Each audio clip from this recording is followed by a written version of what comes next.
Hello po mga kababayan, si Dante Maravillas. Update ko muna kayo ng mga kaganapan po sa pagbisita ng ating Pangulong Bongbong Marcos sa Liloan, Cebu para kumustahin yung mga nasalanta ng baha at tinding dilubyo po.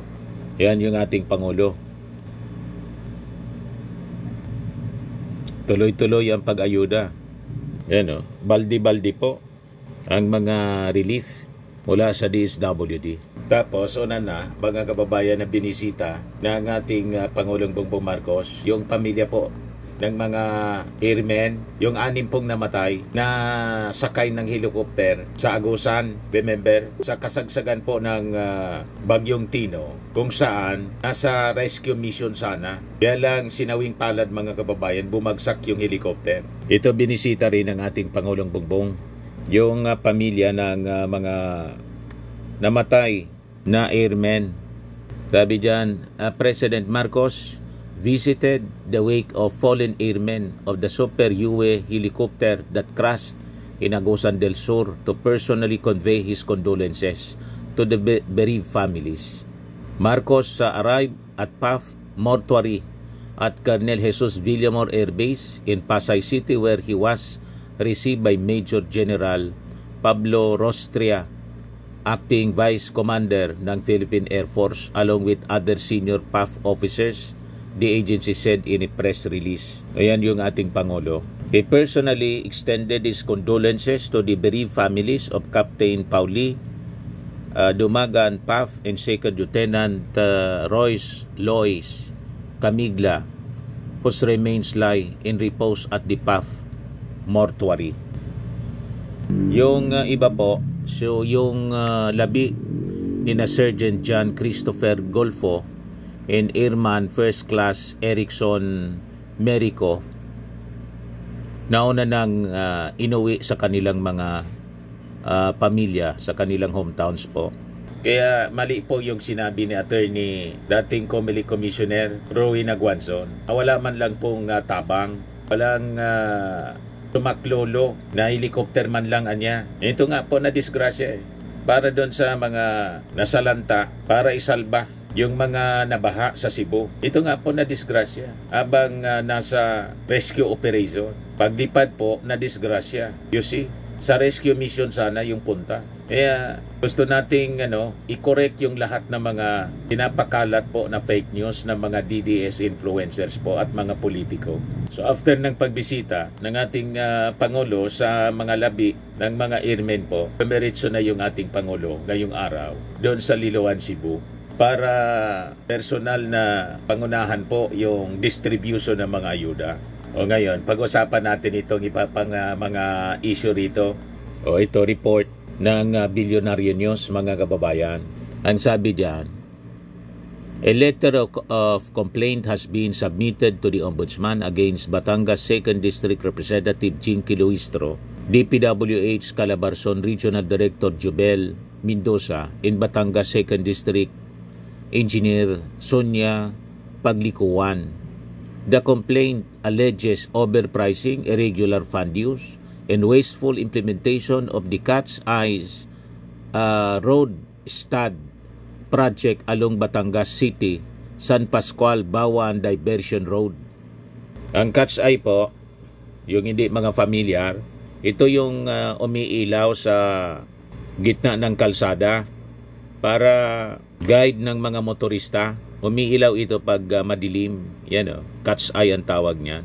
So sinasabit po si Luistro sa project. Yan niya, Mr. Maravillas, ang tingin mo nito? Ako tingin ko dito mga kababayan. Lumilitaw kasi po yung pangalan ni Batangas Representative. Magaling kasi ito, matalino, magaling na abogado. Nakilala natin siya doon sa Quadcom, sa mga pagtatanong niya sa Quadcom investigation. At lead prosecutor ito mga kababayan. Kasama sa lead prosecutor sa impeachment sana na hindi na natuloy kasi inarchive ng Senado laban kay Sara Duterte. Ang tingin natin dito mga kababayan, lumilitaw kasi yung pangalan po ni Jinky Luistro na baka i-appoint ng ating Pangulo na maging Justice Secretary kapalit ni Boyeng Rimulya.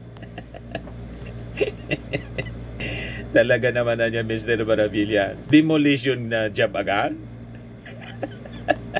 Hindi man po trabaho ng mga mambabatas ang magpa-implement ng mga projects. Nasa legislation po ang trabaho ng mambabatas. Lalo na ito, cat's eye. Trabaho ng DPWH. Sinangkot ninyo siya, no? Sinangkot itong si Jinky Luistro sa pag-install ng cat's eye project sa kabaan ng kalsada sa Batangas. May mali siya po, mga kababayan. Pero anyway, kayang-kaya itong idepensa ni Jinky Luistro.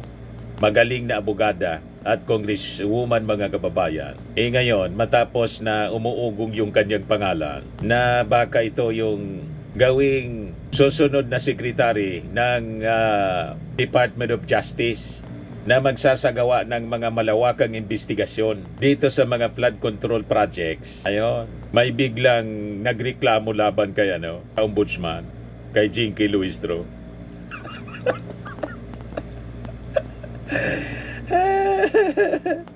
Talaga naman, mga kababayan, kakaiba talaga rito. So malamang pakawala ito ng mga kalaban para iraan yung reputasyon ni Jinky Luistro. Tulad ni Boying Rimulya, biglang kinasuhan sa ombudsman, naging ombudsman pa rin. Hindi napigil yung pag-appoint ng ating Pangulong Bongbong Marcos kay Boying Rimulya. Finailan po ng kaso mismo ng kapatid ng ating Pangulo, ni Amy. Nakita ninyo, mga kababayan? Ngayon naman, si Jinky Luistro, umugong kasi yung kanyang pangalan na baka successor ni Rimulya. Maging successor ni Rimulya, DOJ Secretary. Ganon katindi ang kalaban, mga kababayan. But anyway, kayang-kaya yan, sabi nga natin, ni Jinky Luistro, magaling na abogada. At sana mangyari yung mga umuugong na balita na maging susunod na DOJ Secretary po. Sabi ko nga, itong si Jinky po, kung tumakbo itong senador po, kaysa naman itong balita ngayon na ang sabi, si Anjo Iliana, tatakbo daw na senador. Napakarami ng problema sa Senado po kasi napakaraming inutil dyan. Dadagdag pa itong si Anjo Iliana. Hindi yung balita ngayon po. Kung si Jinky Luistro, mga kababayan, ikakampanya natin ito mismo. Magbo-volunteer tayo to campaign para manalong senador si Jinky Luistro. Pero si Anjo Iliana, kahit Bicolano to, sabi dito, Anjo Iliana willing tumakbong senador sa 2020 elections daw. Ito. Isa na po akong BDS at susuportahan ko. Tumakbo man akong senador o hindi, ni Vice President Sara Duterte. At pag tayo nanalo rin sa Senado, pag tayo po inakuha at tumakbo at panalo, ay ipaglalaban ko rin po na ibalik dito si dating Pangulong Rodrigo Duterte. At kung pwede, house arrest na lang siya sa Davao. Kung yung aking yan ang plataforma nila, ibalik si Digong sa Pilipinas, sa taong bayan. You see? Anong klaseng plataforma yan? Tatakbong senador para ibalik daw sa Pilipinas si Digong. Tanggapin ako ng Partidong Duterte. Nag-apply na po. Tumakbo man ako senador o hindi, ay susuportahan ko po ang team Duterte simula ngayon hanggang sa 2020. Ako po, sinabi ko kanina kay OG Diaz, sumuko na ako sa gobyerno ngayon. Matagal akong umasa, baka sakaling magbago pa, pero sabi ko, sumuko na ako. Ayan po, mga kababayan. Sabi ni Nico David, nag-declare ng tatakbong senador si Anjo Iliana sa 2028 under BP Sara DDS card. Gets kaya si Anjo? Number 1, nasawa na sa artista ang Pilipino. Pangalawa, matatalino ang Gen Z na botante at mas pipiliin nila ang mga kagaya ni Heidi Mendoza kaysa laos na artista. At para kay Philip Salvador at Anjo, hindi retirement ang artista, ang politics kung wala ka nang makuwang projects. Kaya huwag kayong umextra dito. Supalpal mga kababayan. Ginawang retirement yung politika. At ang agenda niya, ang plataforma, ibalik si Digong. Wala man pong impluensya sa mga judges ng ICC. Ang mga senador, kahit na yung ating Pangulo, walang impluensya sa mga ICC judges. Ang pwede lang maging rason para makabalik dito si Digong kung mapapatunayan na hindi siya nagkasala. Dapat matuloy yung trial laban sa kanya. Kung talagang hindi siya guilty, hindi siya naniniwala siya, i-post na niya ang immediate trial para pag wala siyang kasalanan talaga, di makabalik siya, malinis siya. Malinis yung kanyang pagkatao sa kasong crimes against humanity. Pero kung tatakbo kang senador para ibalik si Digong, doon pa lang sablay na. Sablay yung agenda po. Napakalabo mga kababayan ang kanyang agenda. You see? Hindi para sa ating mga mamamayang Pilipino ang agenda nila, kundi para lang sa isang pamilya. Payag kayo sa ganon? Of course, hindi kayo papayag sa ganun mga kababayan. Gusto silang dumami kasi sa Senado. Adagdagan pa yung mga kakampi ni Marcoleta. Si Marcoleta po, may bagong controversy ngayon. Yan o.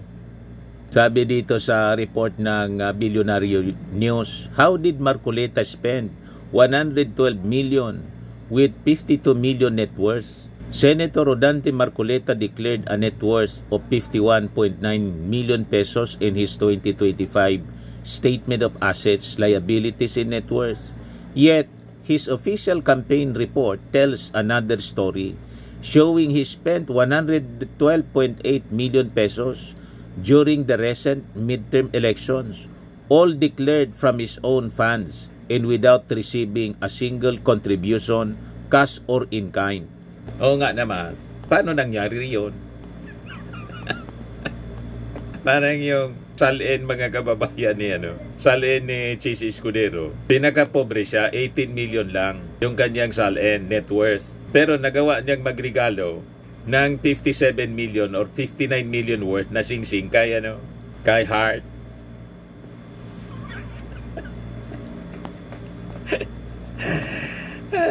Pare-parehas mga kababayan. O, diba? So, ang daming ipapaliwanag ni Marcoleta tulad ni Chis Escudero na booking dahil sa salin. Sabi ng mga netizens, oo nga, paano nangyari yung amazing talaga Marcoleta? Paano nangyari yun? Sabi ni Jaworski, simpleng sagot dahil maraming nag-sponsor na mayaman sa kanyang pagtakbo, kaya malaki ang nagastos, kaya kaysa gamitin pa niya ang sarili niyang pera. Di dapat dineclare niya sa salin sa kanyang susi. Hindi man niya dineclare sa susi.